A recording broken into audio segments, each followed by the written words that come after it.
Friends, Hindu పంచాంగం ప్రకారం ఈ ఏడాది మార్చి 21వ తేదీన మంగళవారం నాడు శుభకృత నామ సంవత్సరానికి వీడ్కోలు పలకబోతున్నాం.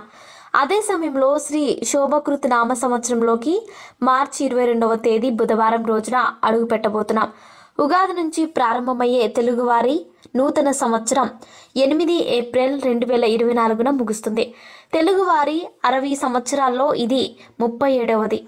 ఈ సమయంలో తెలుగు ప్రజలందరూ తమ భవిష్యత్తు ఎలా ఉండబోతుంది, తమ రాశి ఫలాలు ఎలా ఉంటాయి, కనీసం కొత్త ఏడాదిలో కలిసి వస్తుందా లేదా అని ఆసక్తిగా ఎదురు చూస్తుంటారు. ఈ సందర్భంగా ఉగాది తర్వాత వృషభ రాశి వారికి ఎలాంటి ఫలితాలు రానున్నాయి, ఆర్థిక పరంగా, ఆదాయపరంగా, ఆరోగ్యం, కుటుంబం, జీవితంలో ఎలాంటి మార్పులు జరగనున్నాయి అనే ఆసక్తికరమైన విషయాలను ఇప్పుడు మనం తెలుసుకుందాం. జ్యోతిష శాస్త్రం ప్రకారం ఈ ఏడాదిలో వృషభ రాశిలోకి అష్టమ స్థానం నుంచి అంగారకుడు సంచారం చేయనున్నాడు. గురుడు 12వ స్థానం నుంచి ప్రయాణించనున్నాడు.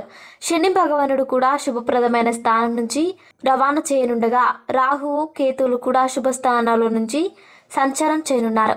ఈ గ్రహాల సానుకూల ప్రభావం వల్ల వృషభ రాశి వారు వృత్తి, వ్యాపారాల్లో పురోగతిని సాధించే అవకాశం ఉంది. వృషభ రాశి వారికి ఉగాది తర్వాత ఆదాయంలో మెరుగుదల కనిపిస్తుంది. అయితే మీరు ఊహించినంత లాభాలు రాకపోవచ్చు. ఈ కాలంలో మీరు పెట్టుబడి పెట్టే సమయంలో చాలా జాగ్రత్తగా ఉండాలి. ఏదైనా పెట్టుబడి పెట్టే ముందు నిపుణుల సలహాలు తీసుకోవాలి. మరోవైపు ఈ కాలంలో ఊహించని ఖర్చులు ఉండొచ్చు. దీంతో మీపై ఆర్థిక పరమైన భారం కలుగుతుంది. కాబట్టి ఖర్చులపై నిఘా ఉంచాలి. ఫైనాన్స్ వంటి విషయాల్లో మీరు ఆర్థిక సమస్యలను నివారించవచ్చు. ఈ రాశి వారికి నూతన సంవత్సరంలో రాజపూజ్యం 6, అవమానం 1గా ఉంటుంది. మరోవైపు మీ కుటుంబ జీవితంలో కొన్ని మార్పుల కారణంగా సవాళ్లు ఎదురవ్వచ్చు. ఈ కాలంలో మీరు ఆరోగ్యకరమైన, బలమైన సంబంధాలను కొనసాగించేందుకు ప్రయత్నించాలి. మీ మాట తీరును మెరుగుపరుచుకోవాలి. మీ వైవాహిక జీవితంలో సహనంతో వ్యవహరించాలి. మీ కుటుంబ సభ్యులతో కొన్ని విషయాల గురించి భిన్నాభిప్రాయాలు రావచ్చు. ఈ సమయంలో వివాదాలకు లేదా వాదనలకు దూరంగా ఉండాలి. ఈ కాలంలో మీకు కొత్త స్నేహాలు కూడా ఏర్పడే అవకాశం అయితే ఉంది. వృషభ రాశి విద్యార్థులు ఉగాది తర్వాత మంచి ఫలితాలను పొందుతారు. ఏదైనా విషయాలపై సొంతంగా అధ్యయనం చేసేందుకు ఈ సమయం మంచిగా ఉంటుంది. శనిగ్రహ ప్రభావంతో ఈ కాలంలో విద్యార్థులకు కొన్ని సవాళ్లు ఎదురవుతాయి. అయితే మీరు పట్టుదలతో లక్ష్యాలను సాధించడంలో విజయం సాధిస్తారు. ఈ ఏడాదిలో ఏదైనా ముఖ్యమైన నిర్ణయం తీసుకోవడంలో తొందరపడకండి. అజాగ్రత్తను నివారించండి. వృషభ రాశి వారికి ఉగాది పండుగ తర్వాత కెరీర్ పరంగా సానుకూల మార్పులు రావచ్చు. వీరు తమ ప్రతిభను, సామర్థ్యాన్ని ప్రదర్శించే అవకాశాలను పొందుతారు. మీరు చేసే పనికి గుర్తింపు దక్కుతుంది. సొంతంగా వ్యాపారం లేదా వెంచర్లు ప్రారంభించాలనే ఆసక్తి గల వారికి ఈ సమయం అనుకూలంగా ఉంటుంది. ఈ కాలంలో మీరు కొత్త వ్యక్తులను కలుసుకోవచ్చు. మీ వృత్తిపరమైన సంబంధాలను విస్తరించుకోవచ్చు. దీనివల్ల మీ కెరీర్ మెరుగుదలకు అవకాశాలు మెరుగుపడతాయి. వృషభ రాశి వారు ఉగాది తర్వాత ఆరోగ్యం పట్ల ఎక్కువ శ్రద్ధ వహించాలి. ఈ కాలంలో ఆరోగ్యపరమైన సమస్యలను నివారించడానికి సరైన ఆహారం తీసుకోవడం, తగినంత వ్యాయామం చేయడం, ఆరోగ్యకరమైన జీవన శైలిని నిర్వహించడంపై ఎక్కువ శ్రద్ధ వహించాలి.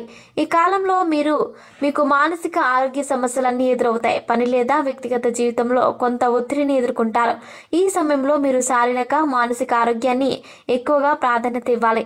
వృషభ రాశి వారికి ఉగాది తర్వాత వైవాహిక జీవితంలో కొన్ని సవాళ్లు ఎదురవుతాయి. ఇలాంటి సమయంలో సంబంధాల విషయంలో తొందరపాటు నిర్ణయాలు తీసుకోకుండా ఉండాలి. అవివాహితులకు భాగస్వామిని కనుగొనేందుకు లేదా వివాహం చేసుకునేందుకు ఈ సమయం చాలా అనుకూలంగా ఉంటుంది. అయితే ఈ విషయంలో కొన్ని అడ్డంకులు ఎదుర్కోవచ్చు. సంబంధాల విషయంలో తొందరపాటు నిర్ణయాలు తీసుకోకుండా జాగ్రత్తగా ఉండాలి.